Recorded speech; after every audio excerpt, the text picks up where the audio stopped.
The way the cedar brass fell on the davenport is calming down enough.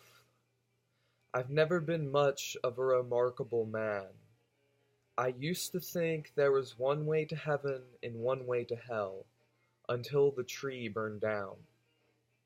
3 years ago, I named a bird Marietta, and I got down on my hands and knees and kissed the earth for redemption.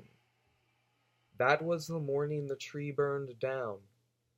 The Henrietta sullied in the languid sunrise, face down the burial surmount. We had each a cup. It was marrow, honey wood. Dew lay thick on each leaf of the tree in the morning heat, and I personally set the blaze. It was to call the newspapers which had gathered in the front yard, beckoning forthright my appendages to languor outward toward the sun. I could not have predicted in that moment the first breath of conscience came like a wave, predicted that here would I be standing, today. Deep down, I knew the frenzy that lay beneath our tangled hands that morning. The Henrietta dashed and dove in the eager sunlight. It didn't haunt me that the davenport in the crisp moonlight the evening prior had reflected a certain sentimental humility. It only informed my dips into the ephemeral. Calvin divvied up the equipment amongst the three of us. The bird named Marietta surveyed from above.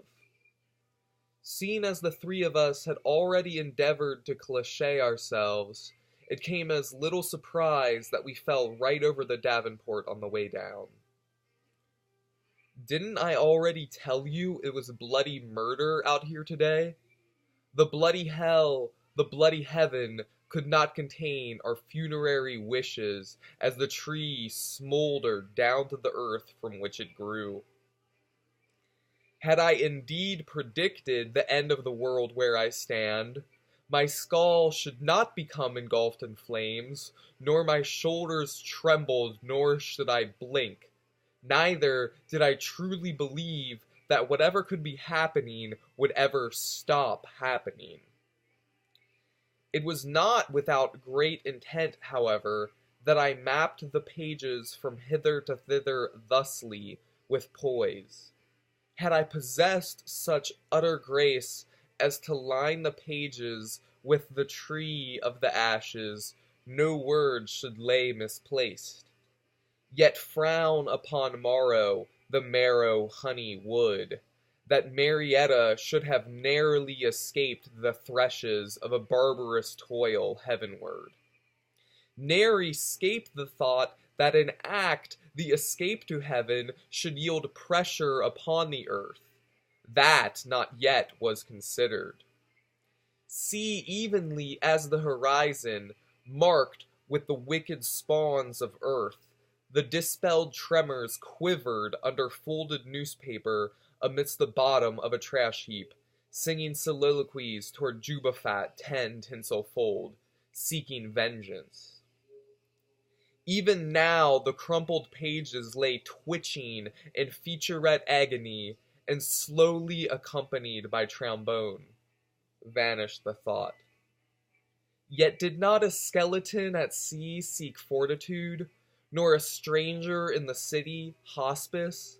Has not a skeleton adrift in the desert sought out a meager solace in the turning of the pages towards a cool twilight? Never before would men have imagined jaguars and leopards to sow their memories in oil, nor scapegoats in the night to murmur.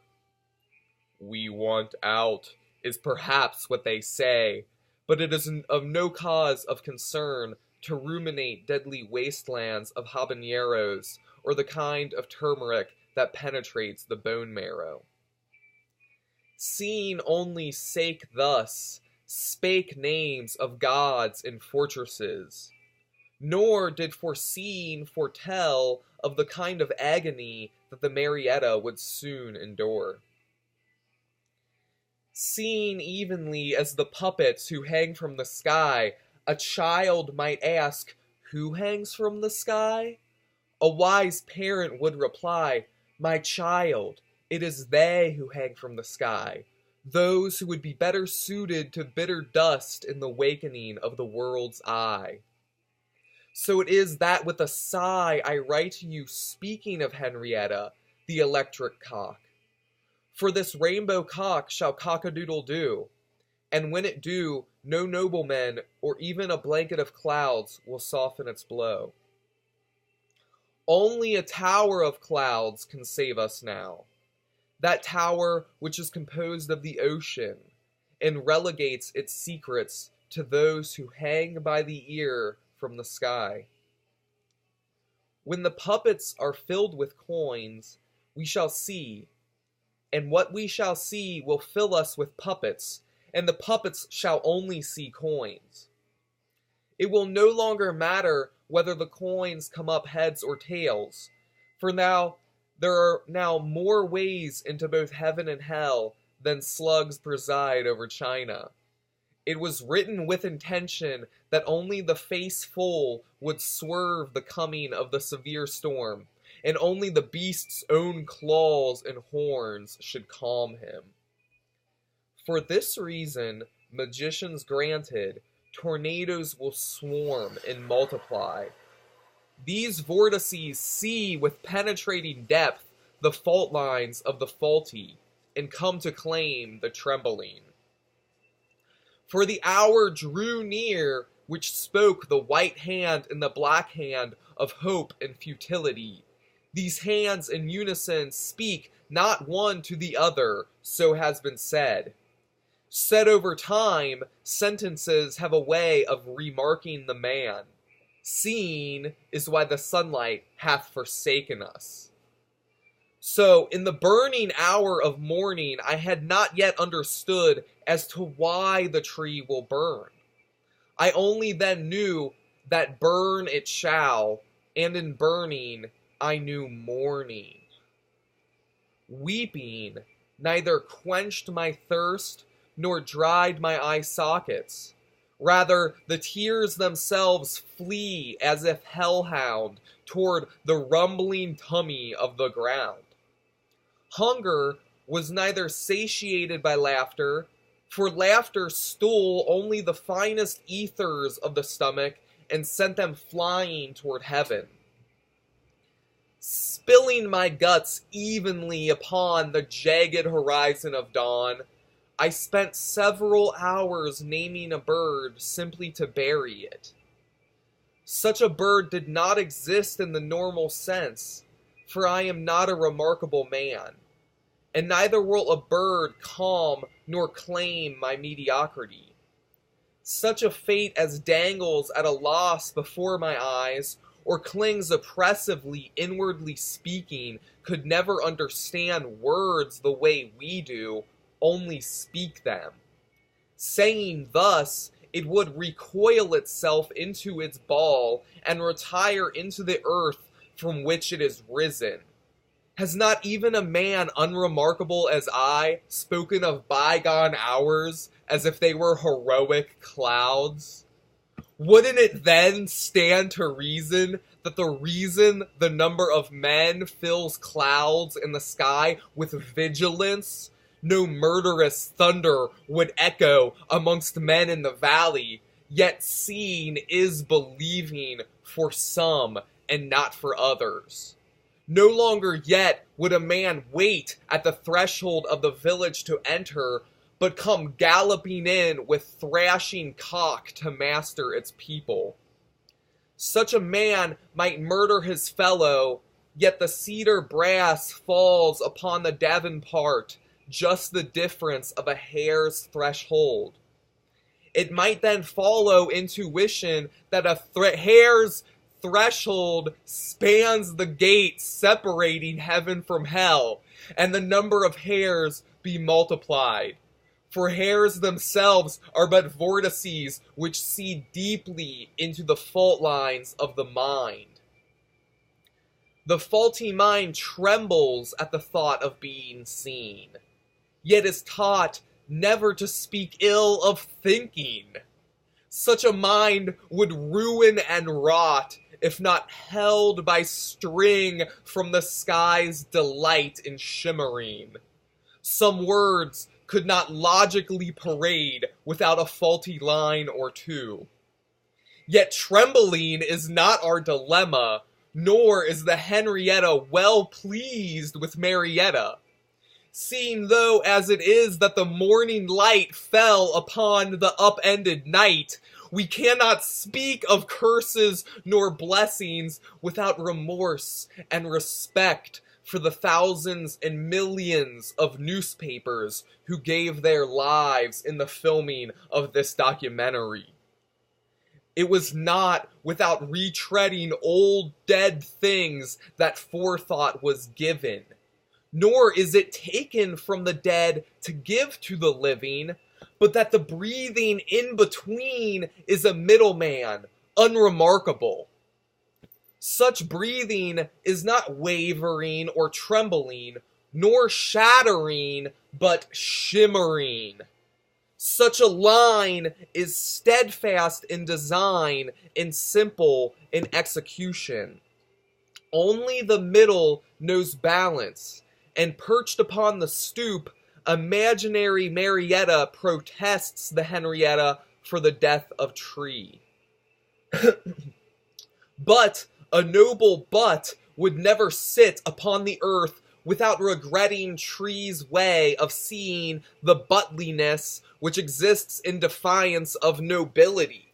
For nobility was never a match for mobility when it comes to creative action.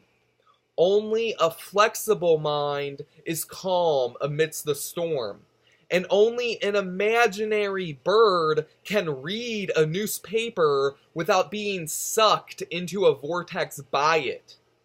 Only the three of us can see the vortex and know the vortex as seeing. Seeing as the three of us are all imaginary, no such dilemma exists. Yet performing nobly is admirable given the tree's untimely murder of time. Dead trees only tell time that has bygone, and ashes speak volumes that men selfishly trap on pages. Fortunately, there will never be enough books on earth to steal all the ashes, and flowing freely through the sky, they impart their wisdom to the clouds. That way, if Henrietta comes down, the direction to go is up, and vice versa. In a battle of ice versus thunder, inequality of potential may be breached only by volumes of ash. It always occurred to me that whatever the mind of trees had to think could be very stupid, but given that I am emulsified in the waxy substrate of trees all the same, my mind sought no approval for any living being's thoughts. It was only as rivers humming softly along the night air that the simple pleasures of life's intricacies be viewed. And even in the harsh demonstration of morning, the brutal wanderlust of man's numbers can be examined with only a feather and a pen. Deadening, as it were, the senses and forethought, no plan of action is desired. Intentionally or not, the veil of sky and earth had been broken, like the voluptuous hymen of a maiden fair and noble. Such a deflowering could only mean one thing, and that is, the tree is burning. The tree is burning down in the ocean, up in the clouds, its peak reaching and grasping for the cusp of that atmosphere willing to break us all on out of this ovum. Regeneration could follow, but only for the willing. For a noble hare does beseech the carrots during mealtime. A hare's threshold is preyed upon, that when inside the hole I am not prey. Yet it is possible to fall victim to the vortices which one creates intentionally, if the will of a whole does not see that it is hunting sun. For the sun is a juicy carrot, and we must ask it for a bite. Murdering the sun is no longer an option, though sacrificial remnants of light twitch like landed fishes amidst the dark matter of seeing's flight. Cornering the sun, however, and squaring off with it is the intention and act of every day, so that the sun may yield to nightfall. The way night falls along the crooked shaft of the damning pot squeals wonders, inward speaking, the noble ear of a twilight's hare. Such repetitions of thought carves rings into time's tree, and the carving of thought is the highlight of an imagination.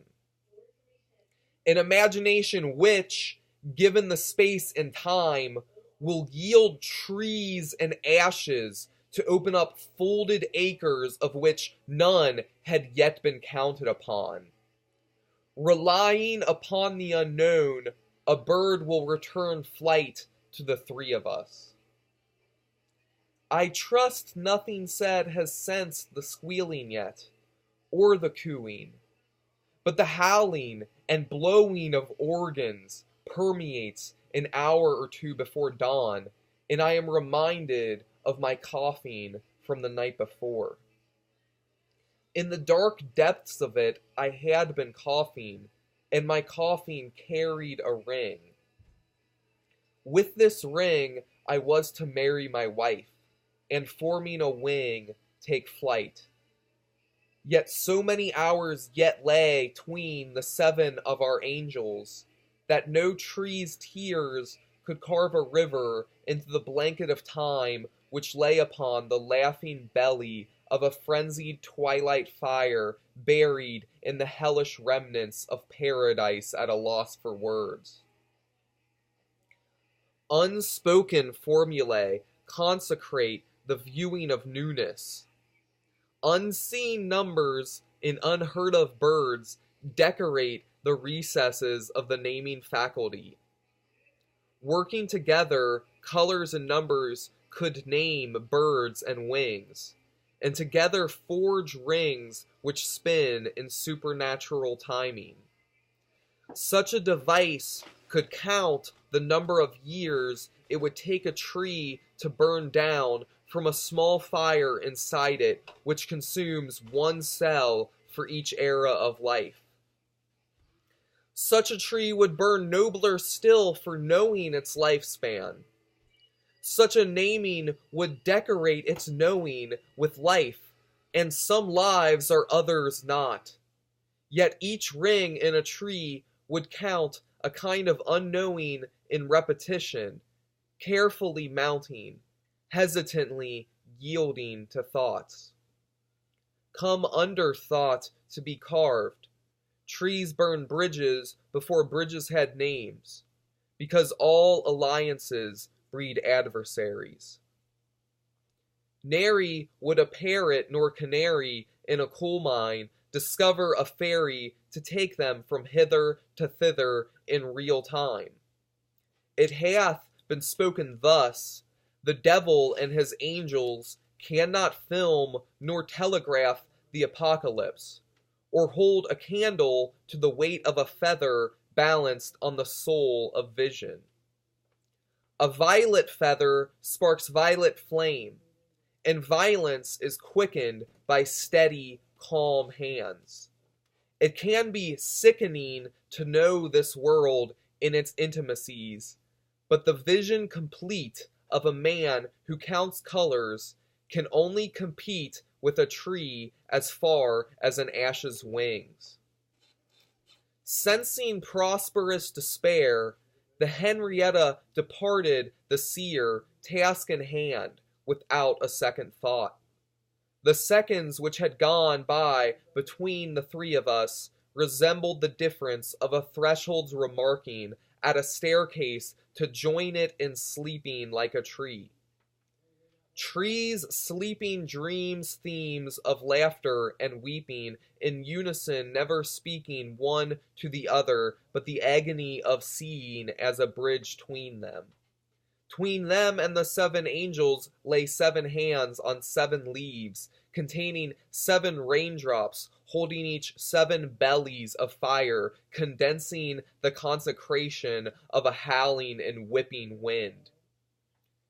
The concentration of Ash's wind sends shivers into the faultless, but to the faulty, prayer is advisable. In prayer, count not the trees, but its rings, and know the forest by the clouds which tickle at its giggle center. Feel ever more like a Christmas present, and the 3 of us will come to pass in imaginary known. Upon this known, like a throne, shall sit a king who burns newspapers which cry, counting, lamenting, quieted by the laughing, tickling flames. 10,000 newspapers would not make a suitable seat for royalty. A belly of fire would better serve as home for the wicked and knowledgeable. Only heaven's known secrets escape the lips of babes about in the early evening of a universal treatise day. Spoken when the time approaching neither stomps nor plods, but hums along like soft rivers on the night air. Swearing thus, the riot moved back out to the front lawn, and bespectacled as I must, and sat down flat and square, I decided it best ignited the horrid gasping and rasping of the age-old tree. With me inside and fire-trapped liars spying with me, sparks enabled the ennoblement of imaginations. Seeing time beyond time did not intrude upon my morning, nor would tossing and turning in my sleep mark me especially in time with hands to guide me. That I could rely on paper with its many folds and edges did not come as a dreary sign, but as a wonder that with curiosity explored, I could find the time to ponder why I thought a tree would burn to the ground. Is it because it would make a remarkable story? Or is it because it is the truth? Whatever mistake I may have made when I was younger was not available to me now. There were only you and me and the 3 of us, the burning tree to guide us and inspire us, so we took flight. Upon the burning branches we saw choirs of angels at play, and in the burning roots we saw troops of dancing demons. And amongst the 3 of us not one secret was shared, because written in the clouds were the ashes of thunder that had shaken ice loose however many rings ago, and from that ice our faulty rivers were formed, and in those rivers our minds grew. The humming of those rivers carve the timing of our thoughts, even as I cannot believe I stand tonight. Though I may stand corrected, knowledge as the tree stands erect, and with my thoughts thus directed, fire is reflected directly overhead of me.